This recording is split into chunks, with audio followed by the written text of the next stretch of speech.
Sabdo Palon Nagih Janji itu Mbak. Nah itu kalau kemudian dikaitkan dengan hancurnya Islam radikal, apakah kemudian ada relevansinya? Nah nanti tolong dijelaskan, ditarik ke ranah situ Mbak Gatot. Untuk di awal-awal barangkali bisa dijabarkan dulu sebenarnya Sabdo Palon Nagih Janji itu maksudnya bagaimana? Janjinya apa, kepada siapa nagihnya? Monggo Mbak Gatot.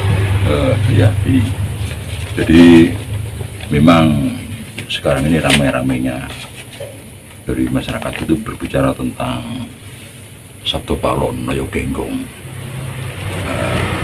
Di sini menarik ya, menariknya itu apa? Jadi banyak versi. Seperti halnya dengan Sesi Jenar, Dewa Rudi, lantas Nabi Khidir, itu banyak versi. Demikian juga dengan cerita tentang Sabdo Palon Noyo Genggong. Di dalam syarat Sabdo Palon ya, yang digubah oleh para spiritual, para budayawan, itu kita tertariknya karena jika kalau itu merupakan sejarah, itu kenapa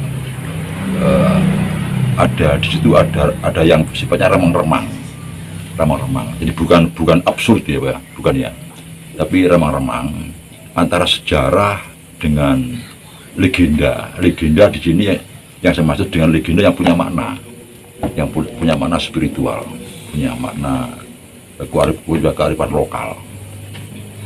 Seperti halnya dalam guban-guban serat Sabdo Palon itu dari Ki Ranggawarsita ya. Terus itu bukan ahli sejarah, tapi beliau juga paham sejarah.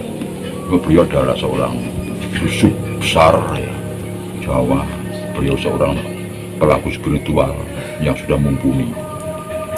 Itu menyebutkan bahwa Mojopahit terakhir, Raja Mojopahit terakhir itu dia Kertawijaya. Itu yang banyak disebutkan oleh para pujangga yang terkenal seperti Ranggawarsita itu. Ki Ranggawarsita sendiri adalah keturunan dari Dia Kertawijaya memang. Dari semua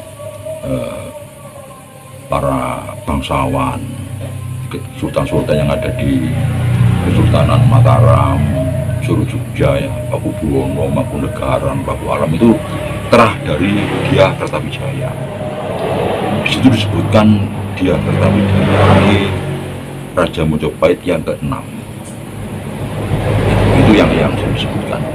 Tapi kalau disebut sebagai Raja Mojopahit terakhir, itu masih banyak versinya, banyak yang juga mengkritik.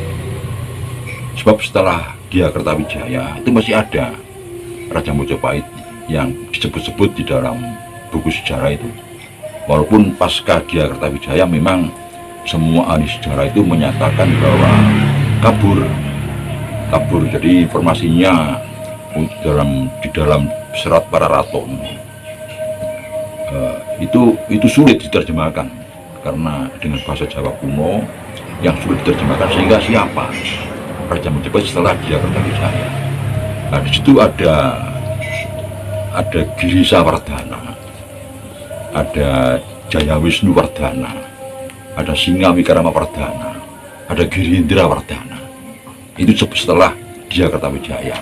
Nah, sedangkan Dia Kertawijaya ini, kalau itu dianggap Raja Mojopahit yang ke-6, di mana munculnya satu musibah dalam bentuk perang antara Mojopahit dengan Demak ya. Demak itu merupakan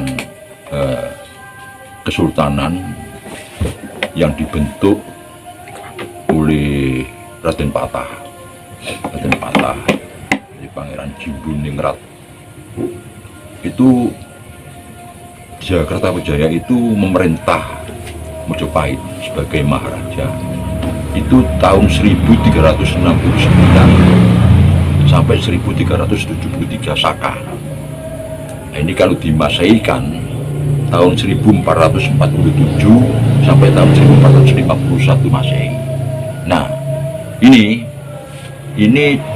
dianggap atau dinyatakan oleh para ahli-ahli filsafat, ahli sejarah yang telah Mataraman itu sebagai Raja Majapahit yang ke-6, di mana terjadi satu bencana yang merupakan perang antara Majapahit dan Demak. Lahirlah sosok yang disebut dengan Sabtowalo. Nah, lantas sampai sekarang itu masih diperhitungkan tentang janji Sabtowalo, Nabi janji Sabtowalo, Nabi janji atau janji Sabtowalo bahwa kelak saya akan kembali. Pada saat itu diterangkan bahwa Sabtowalo meninggalkan momongannya itu ya Maharaja sendiri, Dyah Kertawijaya yang bergelar Wijaya yang gelarnya itu Wijaya Parakrama Wardhana. Jadi nama bisikannya Dyah Kertawijaya itu adalah Wijaya Parakrama Wardhana.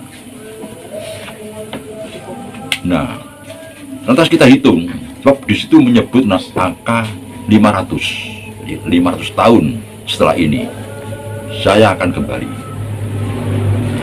Saya ini itu kan dialognya, dialog antara Sabtowalo dengan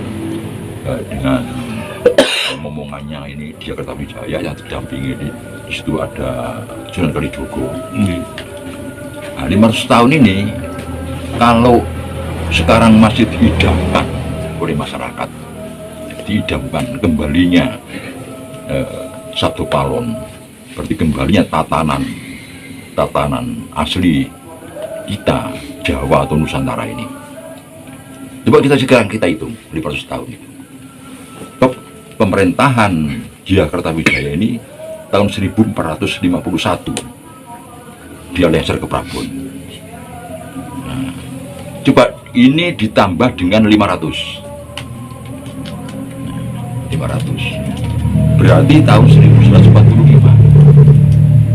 Nah, ini padahal sejarah yang lain menyatakan bahwa Raden Patah itu bukan anak Dyah Kertawijaya, tapi anak Kertabumi.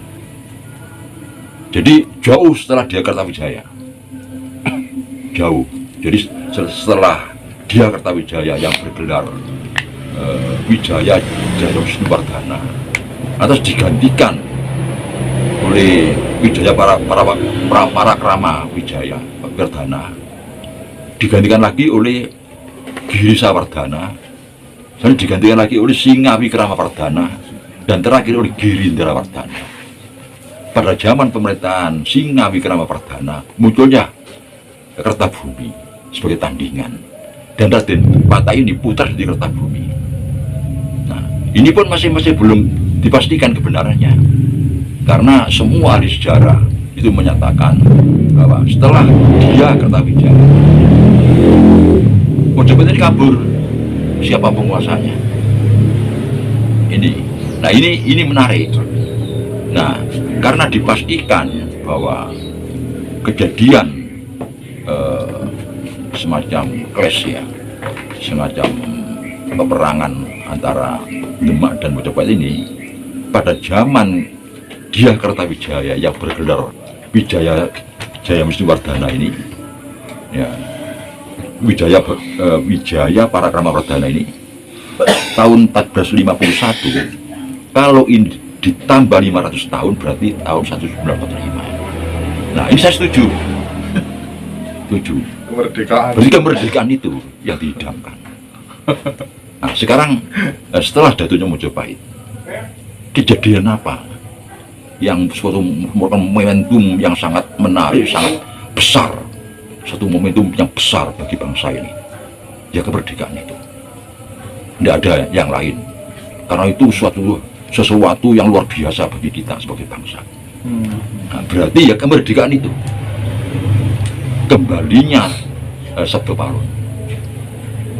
Ini kalau dihitung dari gubahan para raton, lantas prasasti ya, prasasti Waringin Pitu.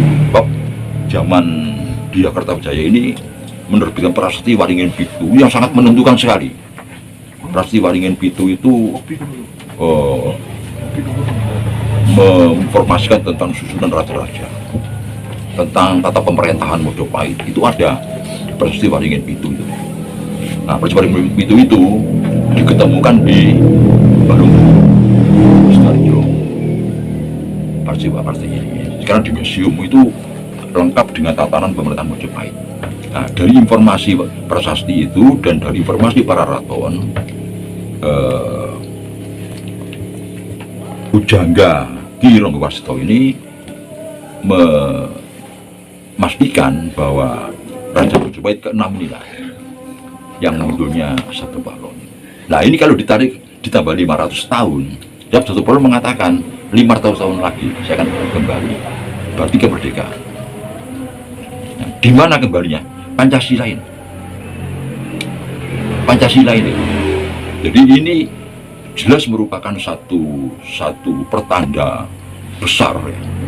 Satu informasi yang akurat ya, bahwa kembalinya kita dengan tatanan kita sebagai bangsa itu ya Pancasila ini. Cuma terproses kan. Nah, terproses sampai semua menyadari bahwa Pancasila inilah yang memang membuat kita ini akan menjadi besar. Satu ideologi, satu diambil dari satu kepribadian bangsa yang ini dengan dasar negara. Dengan ini kita akan menjadi jaya dan kuat. Nah, cuma terproses, tidak begitu saja. Masyarakat itu langsung menerima, walaupun itu jadi dirinya. Dia lupa. Nah, ini terproses. Nah, sekarang ini rupanya Pancasila betul-betul diterima oleh seluruh bangsa Indonesia dan dilaksanakan baik sebagai bagian maupun sebagai negara. Nah, jadi pengertian Sabdo Palon Nagih Janji itu ya 45 ini. Nah, kalau disebutkan Sabdo Palon itu akan memberikan tanda pada saat beliau akan muncul kembali. Dengan apa? Dengan suara gemblegar, dengan suara dentuman-dentuman yang luar biasa di mana-mana. Nah, cuma ini ditafsirkan oleh pengubah itu gunung meletus, bencana alam. Bencana alam. Padahal kalau bencana alam itu gunung meletus ya sudah dulu ada. Kita ini wilayah gunung berapi, Jawa, Nusantara ini banyak gunung berapi, sehingga namanya gunung meletus itu sudah biasa. Tapi yang dimaksud ini perang revolusi itu. Perang revolusi ini.